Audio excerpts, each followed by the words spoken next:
my new video travel with Neethu. അപ്പോൾ ഇന്നൊരു അടിപൊളി പ്ലേസിലേക്കാണ് നമ്മൾ പോകാൻ പോകുന്നത്. ഇവിടെ ജർമ്മനിയിലെ ബെർലിൻ എന്ന് പറഞ്ഞ സിറ്റിയിൽ ഒരു പീകോക്ക് ഐലൻഡ് ഉണ്ട്. അപ്പോൾ ഒരുപാട് ടൂറിസ്റ്റുകൾ എല്ലാ വർഷവും വരുന്ന ഒരു മെയിൻ സ്പോട്ട് തന്നെയാണത്. ഇപ്പോൾ നിങ്ങളിവിടെ ഈ വീഡിയോയിൽ കാണുന്ന പോലെ തന്നെ ഒരു റിവർ സൈഡിലായിട്ടാണ് ഈ ഒരു ഐലൻഡ് ഉള്ളത്. അപ്പോൾ ശരിക്കും നമുക്ക് അപ്പുറത്തെ സൈഡിലേക്ക് പോകാൻ വേണ്ടിയിട്ട്, അതായത് ഈ ഒരു ഐലൻഡ് ഏരിയയിലേക്ക് പോകാൻ വേണ്ടിയിട്ട് ഇവിടുന്ന് ഫെറി സർവീസസ് നമുക്ക് അവൈലബിൾ ആണ്.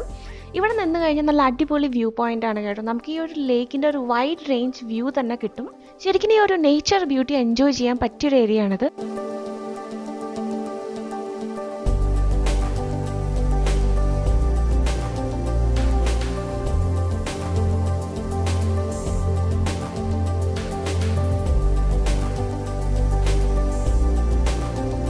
ഇവിടുന്ന് നമ്മൾ മുന്നോട്ട് പോയി കുറച്ച് റൈറ്റ് സൈഡിലേക്ക് തിരിഞ്ഞാൽ നമുക്ക് ഫെറി പോയിന്റ് ആണ്. അവിടെ ചെന്ന് കഴിഞ്ഞാൽ നമുക്ക് ടിക്കറ്റ് എടുത്ത് ഫെറിയിലോട്ട് കയറാം. കുറച്ചേ ഉള്ളൂ. കുറച്ച് മുന്നോട്ട് പോയി കഴിഞ്ഞാൽ, അതായത് ജസ്റ്റ് ഈ റിവറിൻ്റെ ഇപ്പുറത്തെ സൈഡിൽ നിന്ന് അപ്പുറത്തെ സൈഡിലേക്ക് നമ്മൾ ക്രോസ് ചെയ്ത് കൊണ്ടുപോകുന്നു, അത്രയേ ഉള്ളൂ. അപ്പുറത്തെ സൈഡിലാണ് ഈ പറഞ്ഞ ഐലൻഡ് ഉള്ളത്. അപ്പോൾ നമുക്ക് വേഗം പീകോക്ക് ഐലൻഡിലേക്ക് പോയി അവിടുത്തെ കാഴ്ചകൾ കാണാം.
കാണാൻ തന്നെ ഭയങ്കര ഭംഗിയായിട്ടുള്ള നല്ല അടിപൊളി ഗാർഡനിങ് ആണ് ശരിക്കും ഇവരിവിടെ ചെയ്തിരിക്കുന്നത്. കുറേ വ്യത്യസ്ത തരത്തിലുള്ള ചെടികളും കുറേ പൂക്കളൊക്കെ നമുക്കിവിടെ കാണാൻ പറ്റും.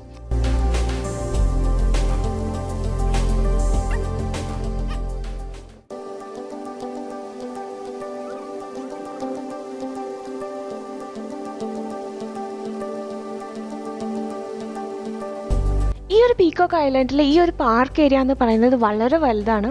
ഏകദേശം 67 ഹെക്ടർ ലാൻഡ്സ്കേപ്പ് ഏരിയയിലാണ് ഈ ഒരു പാർക്ക് ഉള്ളത്. ഇവിടെ നോക്കിക്കഴിഞ്ഞാൽ നമുക്ക് ഇതുപോലത്തെ വലിയ വലിയ ഒരുപാട് മരങ്ങൾ കാണാൻ പറ്റും.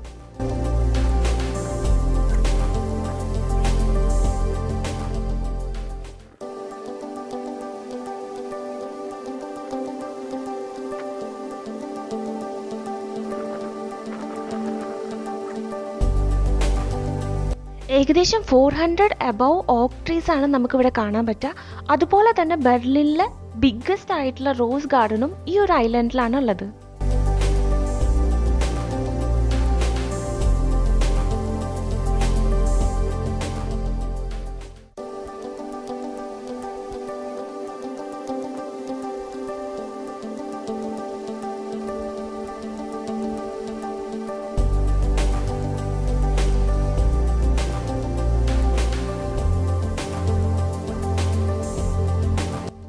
അപ്പുറത്തെ സൈഡിലായിട്ട് ഈ ഒരു ഐലൻഡിൻ്റെ തന്നെ മെയിൻ അട്രാക്ഷൻ ആയിട്ടുള്ള ഒരു ബ്യൂട്ടിഫുൾ പാലസ് നമുക്ക് കാണാൻ പറ്റും. അപ്പുറത്തെ സൈഡിലേക്ക് പോകുമ്പോൾ നമുക്ക് ആ ഒരു ഏരിയയും കവർ ചെയ്യാം.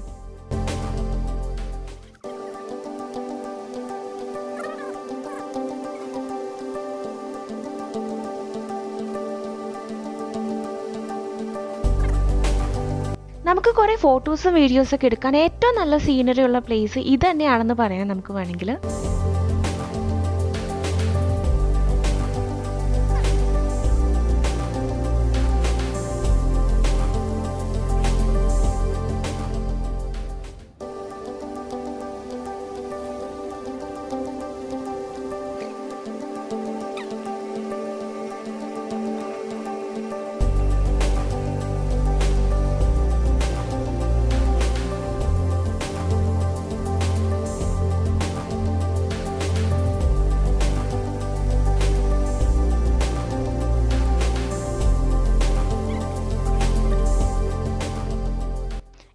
കഴിഞ്ഞാൽ ഇതുപോലത്തെ ഒരുപാട് ചെറിയ ചെറിയ ബോട്ട്സൊക്കെ നമുക്ക് കാണാൻ പറ്റും. കാണാൻ നല്ല രസമാണ്. ശരിക്കും ബോട്ട് സർവീസൊക്കെ എടുക്കാൻ താല്പര്യമുള്ള ആളുകൾക്കാണെങ്കിൽ അവർക്ക് വരാൻ പറ്റിയൊരു പ്ലേസാണത്. പിന്നെ സമ്മർ സീസണിലാണ് നമ്മൾ വരണേന്നുണ്ടെങ്കിൽ നമുക്ക് ഇവിടുത്തെ ഈ ഒരു ക്ലൈമറ്റും ഈ ഒരു നേച്ചറൊക്കെ നന്നായിട്ട് എൻജോയ് ചെയ്യാൻ പറ്റും. പിന്നെ ചില സമയത്ത് ഇവിടെ ഓഫ് സീസണാണ്, അപ്പോൾ നമ്മളത് ചെക്ക് ചെയ്തിട്ടാണ് വരാൻ, പ്രത്യേകിച്ച് വിൻ്റർ സമയത്ത്.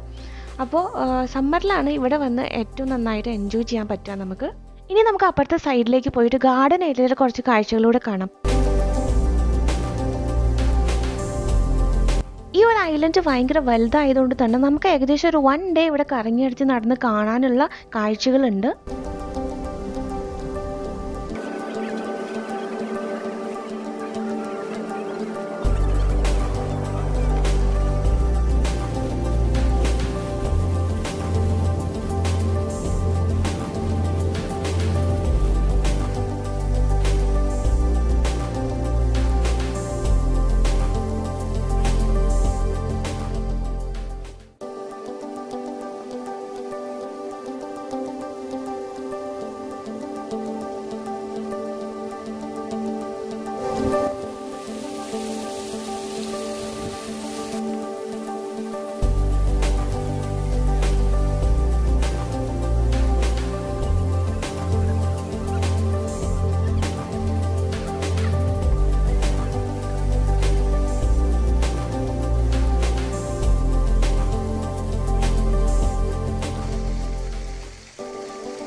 ഇതാ ഇവിടെ ഇപ്പോൾ കാണാൻ നല്ല ഭംഗിയുള്ളൊരു മയിലുണ്ട് ഇവിടെ.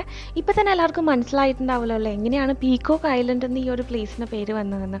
ഇവിടെ ഒരുപാട് പീക്കോക്സ് ഉണ്ട്. നമ്മൾ വന്നപ്പോൾ തൊട്ട് അവിടെ ഇവിടെയൊക്കെ ഓരോന്ന് കാണുന്നുണ്ടായിരുന്നു. പക്ഷേ അടുത്ത് വരുമ്പോഴും നമുക്കിങ്ങനെ ഫോട്ടോസൊന്നും എടുക്കാൻ കിട്ടുന്നുണ്ടായിരുന്നില്ല. ഇതാണ് ഇപ്പം നമുക്ക് അടുത്ത് കിട്ടിയൊരു മയിൽ.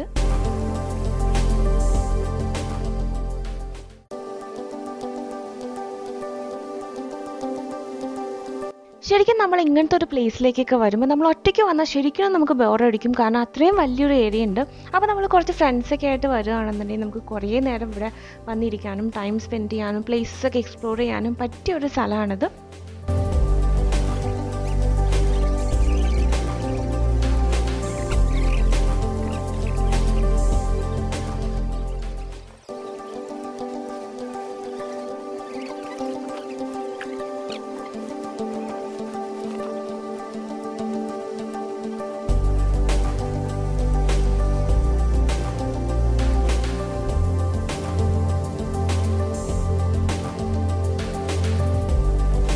ശരിക്കും നമുക്ക് ഫാമിലിയൊക്കെ ആയിട്ട് വരാൻ പറ്റിയൊരു പ്ലേസ് ആണത്. ഇപ്പോൾ ഇവിടെ നോക്കിയാൽ തന്നെ ഒരുപാട് കുട്ടികളെ നമുക്ക് കാണാൻ പറ്റും. പിന്നെ നല്ല ക്ലൈമറ്റ് ആയതുകൊണ്ട് തന്നെ സമ്മർ സീസണിൽ കുട്ടികളെയൊക്കെ കൊണ്ട് പുറത്ത് വരാനും പറ്റിയൊരു പ്ലേസ് തന്നെയാണത്.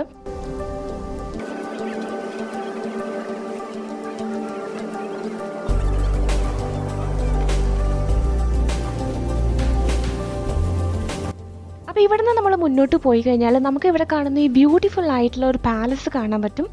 ഇത് മാർബിൾ കൊണ്ട് കൺസ്ട്രക്ട് ചെയ്തൊരു പാലസാണിത്.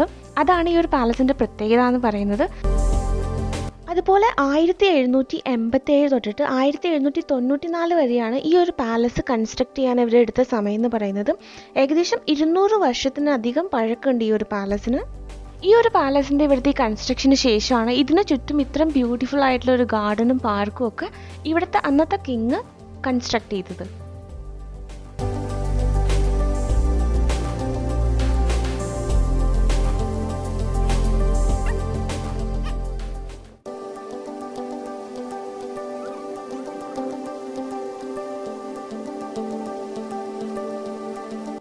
ഇവിടെ വന്നാൽ ഈ ഒരു പാലസായിട്ട് റിലേറ്റഡ് ആയിട്ടുള്ള ഇതുപോലത്തെ ഒരുപാട് ചെറിയ ചെറിയ ബിൽഡിങ്സ് നമുക്കിവിടെ കാണാൻ പറ്റും. ഈ ബിൽഡിങ്സിൻ്റെയൊക്കെ പ്രത്യേകത എന്താണെന്ന് വെച്ചാൽ ഇതിൻ്റെ ആർക്കിടെക്ചറൽ സ്റ്റൈൽ തന്നെയാണ്. കാണാൻ വളരെ ബ്യൂട്ടിഫുൾ ആയിട്ടുള്ള ബിൽഡിങ്സ് ആണ് ഇതൊക്കെ.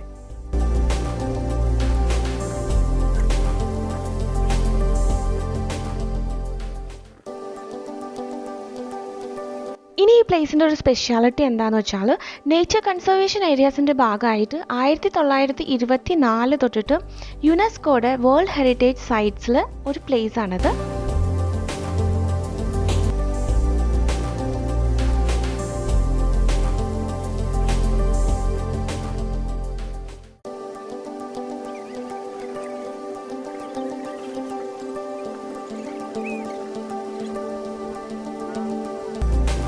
ഫെറി പറയുകയാണെന്നുണ്ടെങ്കിൽ ഹാവൽ എന്ന് പറഞ്ഞൊരു റിവർ സൈഡിലായിട്ടാണ് ഈ ഒരു പീക്കോക്ക് ഐലൻഡ് ഉള്ളത്. ഇവിടേക്ക് ആക്സസ് ചെയ്യാൻ നമുക്ക് ഫെറി മാത്രമാണ് വഴി. വേറെ ഒരു തരത്തിലുള്ള ട്രാൻസ്പോർട്ടേഷനും ഈ ഒരു ഐലൻഡിലേക്കില്ല.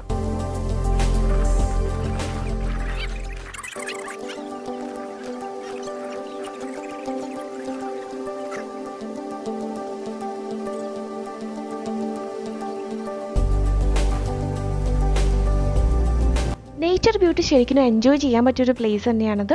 അപ്പോൾ നിങ്ങൾ എൻ്റെ വീഡിയോ ആദ്യമായിട്ടാണ് കാണുന്നതെങ്കിൽ എൻ്റെ ചാനൽ സബ്സ്ക്രൈബ് ചെയ്യാൻ മറക്കണ്ട. അതുപോലെ തന്നെ ബെല്ലൈക്കൺ പ്രസ് ചെയ്യുകയാണെന്നുണ്ടെങ്കിൽ ഞാൻ അപ്ലോഡ് ചെയ്യുന്ന വീഡിയോസൊക്കെ നിങ്ങൾക്ക് നോട്ടിഫിക്കേഷനായിട്ട് കിട്ടുന്നതായിരിക്കും.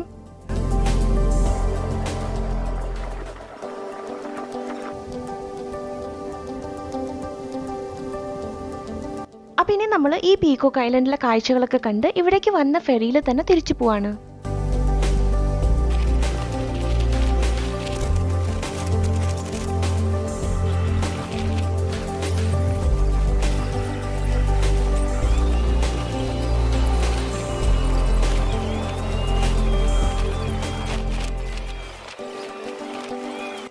അപ്പോൾ എല്ലാവർക്കും ഈ ഒരു വീഡിയോ ഇഷ്ടമായി എന്ന് വിചാരിക്കുന്നു. മറ്റൊരു വീഡിയോ ആയിട്ട് നമുക്ക് വീണ്ടും കാണാം. Thanks to all for watching my video. See you again. Bye by.